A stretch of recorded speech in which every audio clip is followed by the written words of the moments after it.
అందులో సందేహమే లేదు అధ్యక్ష. ఇక్కడనే ఇంకో విషయాన్ని కూడా ముగిస్తాను అధ్యక్ష మాట్లాడి. కేంద్రం నుంచి వచ్చిన సహకారం కావచ్చు, మీటర్లకు సంబంధించి కూడా లీడర్ ఆఫ్ ది హౌస్ ముఖ్యమంత్రి గారు మాట్లాడుతారు. స్పీకర్ సార్, నిన్న ఇవాళ శాసనసభలో మా ప్రభుత్వం ప్రవేశపెట్టిన శ్వేతపత్రాలు ఒకటి ఆర్థిక శాఖకు సంబంధించిన విషయం నిన్న పూర్తి స్థాయిలో ప్రభుత్వం వాస్తవాలను వివరించే ప్రయత్నం చేసింది. సరే, ప్రతిపక్షంగా వాళ్ళు తమ తప్పిదాలను కప్పిపుచ్చుకోవడానికి ఎదురుదాడి చేసినామని అనుకుంటున్నారు. ఆ ఎదురుదాడి రాష్ట్రానికి ఎంత నష్టం తెచ్చిపెడుతుందో ఇప్పటికి కూడా వాళ్ళు అర్థం చేసుకోలేదు, మారలేదు.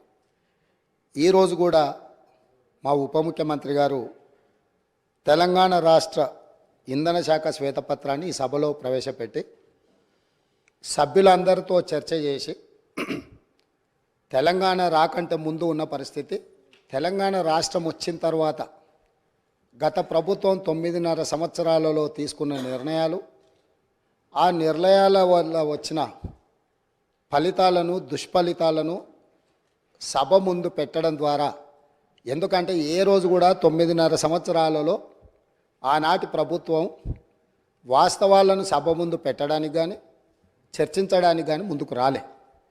ఈరోజు ఎందుకు ఈ వాస్తవాలన్నింటినీ ముందలు పెడుతున్నాము? ఒక మనిషి ఆసుపత్రికి వెళ్ళి హెల్త్ చెకప్ చేసుకుంటే ఎక్స్రే నుంచి స్కానింగ్ వరకు అన్ని రిపోర్ట్లు తీసుకుంటేనే, బ్లడ్ టెస్ట్ కానీ అన్ని టెస్టులు చేయించుకుంటే, హెల్త్ చెకప్ చేయించుకుంటే ఆ వ్యక్తిలో ఉన్న బలాలు బలహీనతలు అన్నీ తెలిస్తే డాక్టర్గా వారికి వైద్యం అందించడం సులభం అవుతుందని చెప్పి హెల్త్ చెకప్ చేస్తాం. అట్లానే ఈరోజు విద్యుత్ శాఖను పూర్తి స్థాయిలో స్కానింగ్ చేసి వాస్తవాలను వారు ముందల పెట్టి, వారు తప్పులు జరిగిన వాటిని అర్థం చేసుకొని అవగాహన లోపం వల్ల జరిగిందా, ఉద్దేశపూర్వకంగా జరిగిందా, ఇవన్నీ ఒక చర్చలో బయటకు వస్తాయి. కాకపోతే వాస్తవాలను ఒప్పుకొని హుందాగా 10 సంవత్సరాలు పరిపాలన చేసిన అనుభవం ఉంది మాకని పదే పదే చెప్తారు. ఆ అనుభవాన్ని ఇప్పుడైనా తెలంగాణ రాష్ట్రంలో విద్యుత్ సరఫరాలో, విద్యుత్ ఉత్పత్తిలో సామర్థ్యాన్ని పెంచుకోవడానికి వారు ఉపయోగించుకుంటే బాగుండేది. నేను సూటిగా 3 అంశాలను ప్రస్తావించదలుచుకున్నా. మాజీ మంత్రి జగదీశ్వర్ రెడ్డి గారు ప్రభుత్వానికే సవాల్ విసిరిండ్రు, మీరు విచారణకు ఆదేశించండి, మేము సిద్ధంగా ఉన్నామని. నేను వారిని మనస్ఫూర్తిగా స్వాగతిస్తున్నా. 3 అంశాల మీద ఈ ప్రభుత్వము పూర్తి స్థాయిలో విచారణకు ఆదేశిస్తాము, జ్యుడిషియల్ ఎంక్వైరీ చేయడానికి ప్రభుత్వం సిద్ధంగా ఉంది. వారే కోరుకున్నప్పుడు వాస్తవాలను సభ ముందు పెట్టిన తర్వాత మాజీ మంత్రి గారు ఏదైతే జ్యుడిషియల్ ఎంక్వైరీ కోరుకున్నారో తప్పకుండా తమరి అనుమతి ద్వారా సభలోనే నేను ప్రకటన చేస్తున్నా. 3 అంశాల మీద జ్యుడిషియల్ ఎంక్వైరీకి మా ప్రభుత్వం సిద్ధంగా ఉన్నది అని చెప్పి ఈ సందర్భంగా తెలియజేస్తూ, ఆ 3 అంశాలకు సంబంధించి తెలంగాణలో కాలిపోతున్న మోటార్లు, పేలిపోతున్న ట్రాన్స్ఫార్మర్లు, ఆత్మహత్యలు చేసుకుంటున్న రైతులు, ఇది ఒక పెద్ద సెంటిమెంట్ విద్యుత్తు అనేది. ఈ ప్రజల యొక్క సెంటిమెంటును ఏ రకంగా గత ప్రభుత్వము ఆర్థిక ప్రయోజనాల కోసము వినియోగించుకున్నదో ఈ అంశాలు ఈరోజు బయటికి రావాల్సి ఉన్నది. అందులో భాగంగానే ఛత్తీస్గఢ్ ఒప్పందం. మన రాష్ట్రంలో విద్యుత్తు ఉత్పత్తి సరిపోవడం లేదు, అత్యవసరంగా మన అవసరాలు తీర్చాల్సిన అవసరం ఉన్నది. కాబట్టి ఏ టెండర్లు లేకుండానే డైరెక్ట్గా మేము ఆ ఛత్తీస్గఢ్ ప్రభుత్వానికి సంబంధించిన ప్రభుత్వ సంస్థతో తెలంగాణ రాష్ట్ర ప్రభుత్వం డిస్కామ్లు ఒప్పందం చేసుకుంటున్నాయని ఆ రోజు ఇదే సభలో ఈ ఒప్పందాలతో వేల కోట్ల రూపాయల భారం పడబోతుంది, ఈ భారాన్ని తెలంగాణ ప్రజలు భరించలేని పరిస్థితికి దారితీస్తుంది, ఈఆర్సీ ముందల మేము ఫిర్యాదులు చేయడమే కాకుండా మా వాదనలు వినిపించినాం. ఈ సభలో ఆనాటి ముఖ్యమంత్రి చంద్రశేఖరరావు గారికి మేము చెప్పే ప్రయత్నం చేస్తే మార్షల్స్ను పెట్టి మమ్మల్ని బయటికి గెంటేసి ఆ రోజు ఛత్తీస్గఢ్తోని తెలంగాణ రాష్ట్ర ప్రభుత్వం ఒప్పందం చేసుకుంది. దీనికి సంబంధించి విద్యుత్తు జేఏసీకి సంబంధించిన తెలంగాణ ఉద్యమంలో క్రియాశీలక పాత్ర పోషించిన ఒక జెన్కో ట్రాన్స్కో అధికారి నివేదిక ఇచ్చి ఈ ఒప్పందం వల్ల నష్టం జరుగుతుంది అన్నందుకు అతన్ని ఎక్కడనో మారుమూల ప్రాంతానికి బదిలీ చేసి కక్షా సాధింపుగా అతనికి ఉన్న హోదాను తగ్గించి ఒక చిన్న ఉద్యోగంలో నియమించారు అధ్యక్ష. వారు ఇక్కడ సభ్యుడు కాదు కాబట్టి వారి పేరు తీసుకుంటలేను.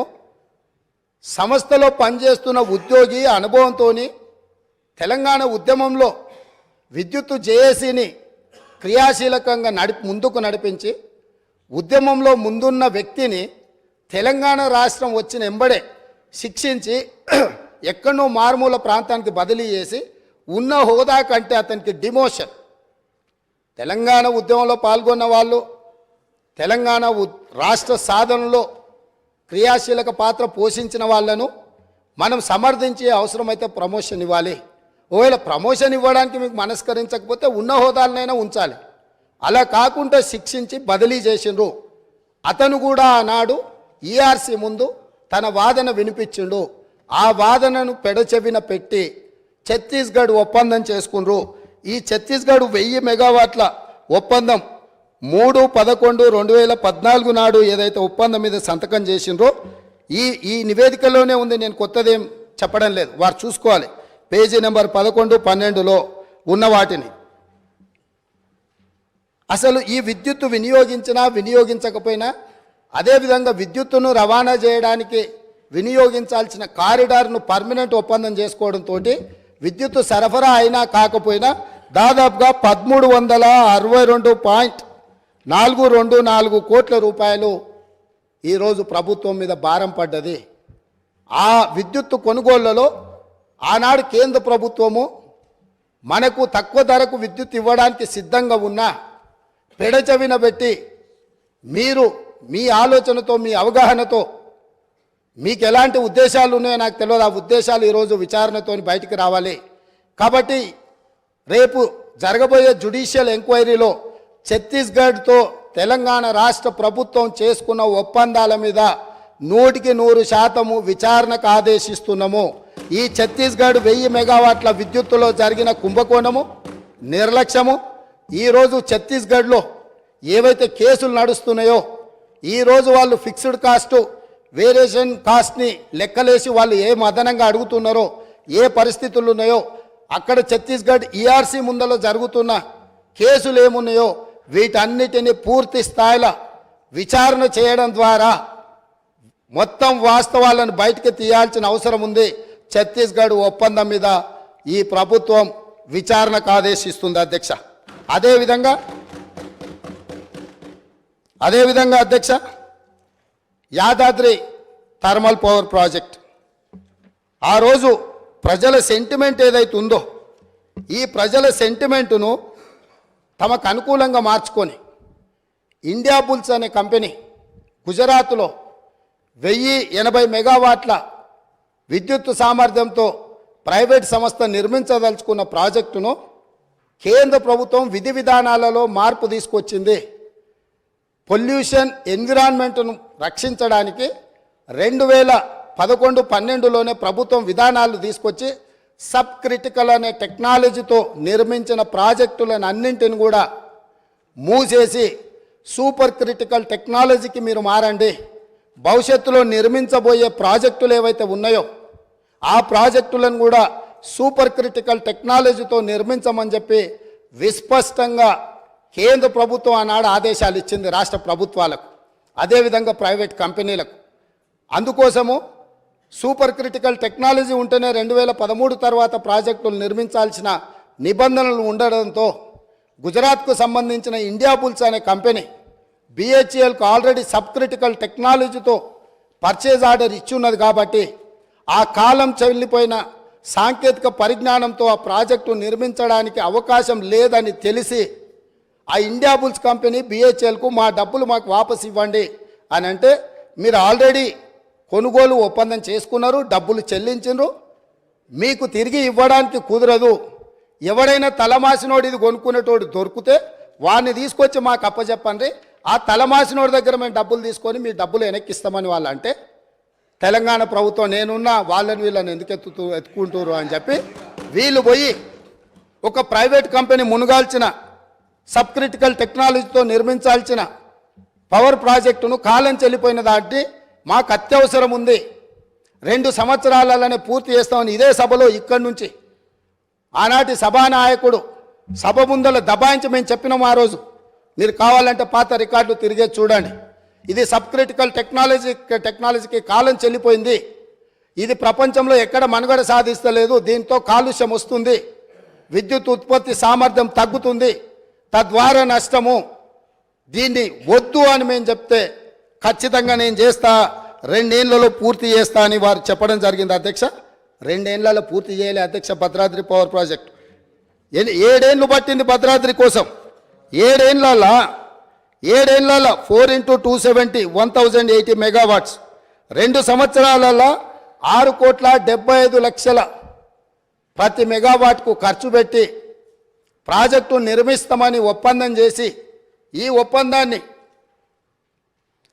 ఒప్పందాన్ని మొదట్లో తక్కువ చూపించి ఈ ప్రాజెక్టు నిర్మాణం ప్రాజెక్టు వ్యయం 9,74,00,000 రూపాయలు పర్ మెగావాట్ అయింది అధ్యక్ష. ఇది పూర్తయ్యే వరకు 7 సంవత్సరాలు పట్టింది. అత్యవసరంగా మనకు అవసరాలు ఉన్నాయి, అనుమతులు తీసుకోవడానికి ఆలస్యం అవుతుంది, టెండర్లు పిలిస్తే కూడా ఆ ప్రాసెస్తోనే ఆ 2 నెలలు టెండర్లు పిలిచే కాలం కూడా వృధా అవుతుంది. 2 నెలలు కూడా నేను సమయాన్ని వృధా చేయదలుచుకోలే.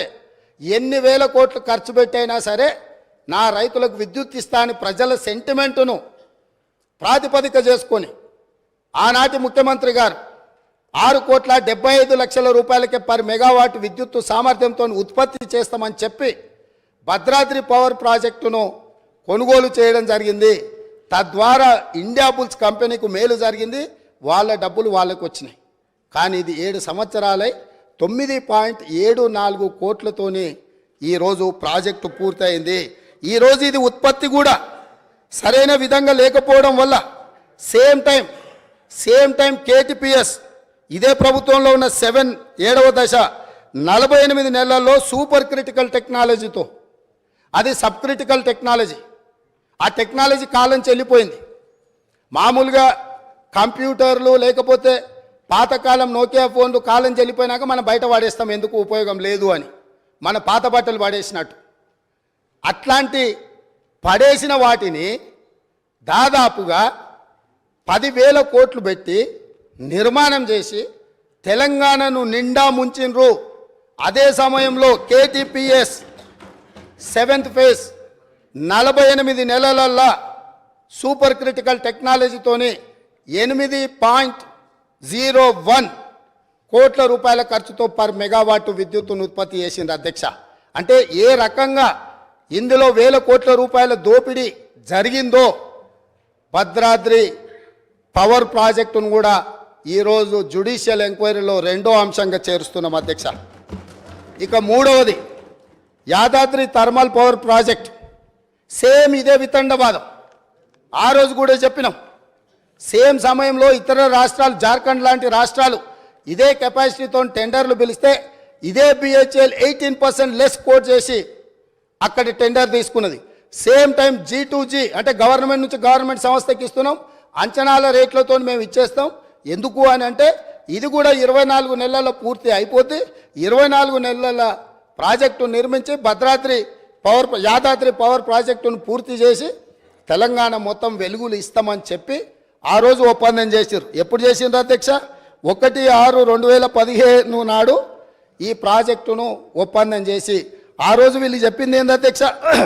25,099 కోట్ల రూపాయలు, అంటే పర్ మెగావాట్ 6,27,00,000తోటి పర్ మెగావాట్ మేము ఈ ప్రాజెక్టును 24 నెలల్లో పూర్తి చేస్తామని వీళ్ళు చెప్పడం జరిగింది అధ్యక్ష. యాదాద్రి పవర్ ప్రాజెక్ట్ ఈరోజు ఇంకా పూర్తి కాలే అధ్యక్ష. పోనీ ఏమన్నా ఈ గనులు ఆ జిల్లా నుంచి వచ్చిన మంత్రి గారు పాపం మా మంత్రి వెంకటరెడ్డి గారి మీద ఓ అని దాడి చేస్తుడు. ఆయన మొత్తం రైతుల జీవితాలలో మొత్తం వెలుగులు తీసుకొచ్చినాయి. నీ సొంత జిల్లాలా నీ కూతవేటు దూరంలో ఉన్న మొదలుపెట్టిన ప్రాజెక్టు 2015లో మొదలు పెడితే 2023 వచ్చింది. 8 సంవత్సరాలు పూర్తిగా వస్తుంది, ప్రాజెక్టు పూర్తిగాలే. ఇప్పుడు కూడా 2024-25లో పూర్తి చెయ్యొచ్చు అని అంచనాలు వేస్తున్నారు. దీనికి మీరు నల్గొండ జిల్లా ప్రజలకు క్షమాపణ చెప్పాల్సింది పోయి మంత్రులు ఏది మాట్లాడితే ప్రతి మంత్రి మీద దాడులు చేయడమేనా?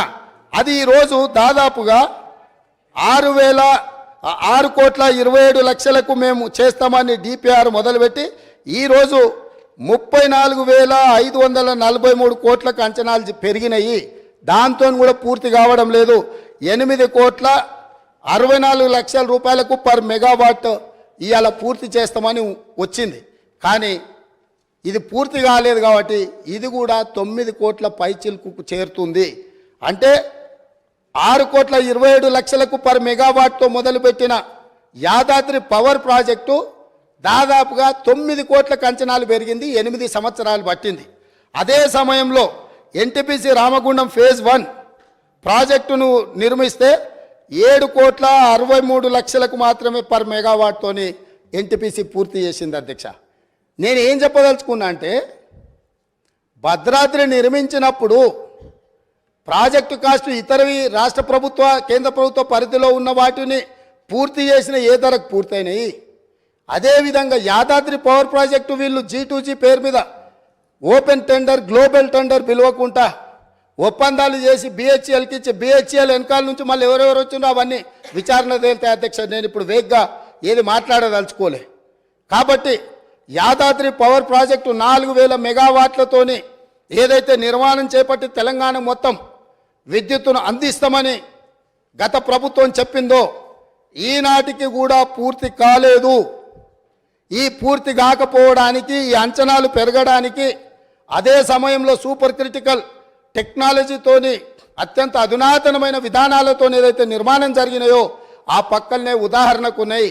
కాబట్టి ఈ 3 ప్రాజెక్టులు, 1 ఛత్తీస్గఢ్ ఒప్పందం, 2 భద్రాద్రి కొత్తగూడెంలో నిర్మించిన 1,080 మెగావాట్ల నిర్మాణము ఒప్పందం, అదేవిధంగా 3వది యాదాద్రి థర్మల్ పవర్ ప్రాజెక్టుకు సంబంధించి BHELతో చేసుకున్న ఒప్పందాల నుంచి ఈనాటికి జరిగిన పరిణామాల మీద వారు కోరుకుంటున్నారు. కాబట్టి పారదర్శకంగా ఉండాలని వారు ముందుకు వచ్చినందుకు అభినందిస్తూ మా వైపు నుంచి కూడా మేము పారదర్శకంగా ఉన్నాం. తమరి అనుమతితోని జ్యుడిషియల్ ఎంక్వైరీకి ఈ 3 ప్రాజెక్టుల్లో మేము రెఫర్ చేస్తున్నాము. దీనికి కావలసిన మిగతా కార్యాచరణ మా శాఖ మంత్రి గారు, ఉప ముఖ్యమంత్రి గారు దీన్ని నెక్స్ట్ ప్రొసీడింగ్స్ ఏమి ఇవ్వాలి, ఏ రకంగా ముందుకెళ్లాలనో దీని మీద దృష్టి పెడతామని తెలియజేస్తున్నా. అధ్యక్ష, అదేవిధంగా మేము విద్యుత్ సామర్థ్యాన్ని పెంచినామని పదే తెలంగాణ రాష్ట్రం వచ్చినాడు 7,778 మెగావాట్లు ఉండే ఈరోజు 19,475 మెగావాట్లు మేము సాధించినామని చెప్తున్నారు. అధ్యక్ష, ప్రభుత్వ రంగంలో వీళ్ళు సాధించింది గుండు సున్నా కొత్తది. ఎందుకు అని అంటే ఇక్కడ సోలార్ చూడండి అధ్యక్ష, ఈ పేజ్ నెంబర్ 7లో ఆనాడు 74 మెగావాట్లు ఉంటే ఈరోజు 5,600 మెగావాట్లు వచ్చింది. ఇది గవర్నమెంట్ సంస్థ నిర్మించింది కాదు, 1 మెగావాట్ గవర్నమెంట్ నిర్మించింది ఈ 10 ఏళ్లలో. ఇవన్నీ ప్రైవేటు సంస్థలకు ఆనాటి ప్రభుత్వం టెండర్లు పిలిచి ఆనాటి ప్రభుత్వం ఒప్పందాలు చేస్తే వీళ్ళందరూ ప్రైవేట్లో వీళ్ళు నిర్మించుకున్నది. అదేవిధంగా కేంద్ర ప్రభుత్వం నుంచి వచ్చింది ఆనాడు 1,873 మెగావాట్లు ఉంటే ఈరోజు 186.76 మెగావాట్లు ఉన్నది. అధ్యక్ష, అదే సెంబీ కార్పు నుంచి 270 ఉంటే ఇట్లా ఛత్తీస్గఢ్వి ఇవన్నీ ఒప్పందాలు చేసిరు. అధ్యక్ష, ఎక్కడ వీళ్ళు జెన్కో ఆధ్వర్యంలో రాష్ట్ర ప్రభుత్వం కొత్త ప్రాజెక్టులను ఏవి నిర్మించలే. వీళ్ళు గొప్పగా చెప్పుకున్న భద్రాద్రి కాలం చెల్లిపోయింది. యాదాద్రి ఇంతవరకు 1 మెగావాట్ కూడా విద్యుత్ ఉత్పత్తి చేయలే. 35,000 కోట్ల రూపాయలు ఖర్చు పెట్టి సింగిల్ మెగావాట్ విద్యుత్ కూడా ఉత్పత్తి చేయకుండా 10 సంవత్సరాల తర్వాత మళ్ళీ సభలో నిలబడి మంత్రులందరి మీద దాడి చేసి దబాయించి ఇంకా ఎంతకాలం గడుపుతారు. అధ్యక్ష, ఎంతకాలం గడుపుతారు? మేము స్పష్టంగా మా మంత్రి కోమటిరెడ్డి వెంకటరెడ్డి గారు 24 గంటల విద్యుత్ మీద వీళ్ళు డంబాచార ప్రకటనలు చేస్తుంటే సబ్స్టేషన్లు కూర్చొని లాగ్ బుక్కులు తీసుకొచ్చి ముందర పెడితే అక్కడ ఉన్న లైన్మెన్ క్లియర్గా చెప్పిండు 8 నుంచి 10 గంటలు ఇస్తున్నాం, కొన్నిసార్లు 12 గంటలు ఇచ్చినాం సార్, ఈ మధ్యకాలంలో అంతకంటే ఇవ్వలేదు అని చెప్పి స్పష్టంగా చెప్పిండు. వారు ఎప్పుడైతే సబ్స్టేషన్లకి వెళ్ళి లాగ్ బుక్కులు తీయడం మొదలు పెట్టినరో అన్ని సబ్స్టేషన్లలో అక్కడ ఉండే రైతులని లాగ్ బుక్ తీయంగా అనగానే అది మాయం చేసిరు. ఈరోజు నిజంగానే వారికి పట్టింపు ఉంటే ఒక అఖిలపక్షాన్ని నేద్దాం, సబ్ స్టేషన్ల వారిగా లాగ్ బుక్లు గతంలోనే మాయం చేసినా ఎక్కడున్నో బయటికి తీద్దాం. వీళ్ళు వ్యవసాయంలో మోటార్లు నడవాలంటే 3 ఫేజ్ కరెంటు ఉండాలి. వీళ్ళు వ్యవసాయానికి మోటార్లకు 3 ఫేజ్ ఇవ్వకుండా సింగిల్ ఫేజ్ ఎక్కువ గంటలు ఇచ్చుకుంటా వ్యవసాయానికి ఉపయోగం లేకుండా 24 గంటలు ఇచ్చినము అని భ్రమలు కల్పించి రైతులను మోసం చేసిండ్రు అధ్యక్ష. దానికి సంబంధించి వాళ్ళు కోరుకుంటే మాకేం అభ్యంతరం లేదు. అఖిల పక్షాన్ని నిజ నిర్ధారణ కమిటీ కింద ఏద్దాం. ఆ పార్టీ ఆ మంత్రి గారిని కూడా ఇందులో భాగస్వామిని చేయండి. మిగతా పార్టీల పక్షాలు కూడా ఉన్నాయి, వాస్తవాలు చేద్దాం. నిజంగానే ఒకవేళ వాళ్ళు గొప్పగా ఇచ్చుంటే మాకేం అభ్యంతరం లేదు అధ్యక్ష. వాళ్ళకి వెళ్ళి ఇచ్చుంటే ఇచ్చిందనే చెప్తాము.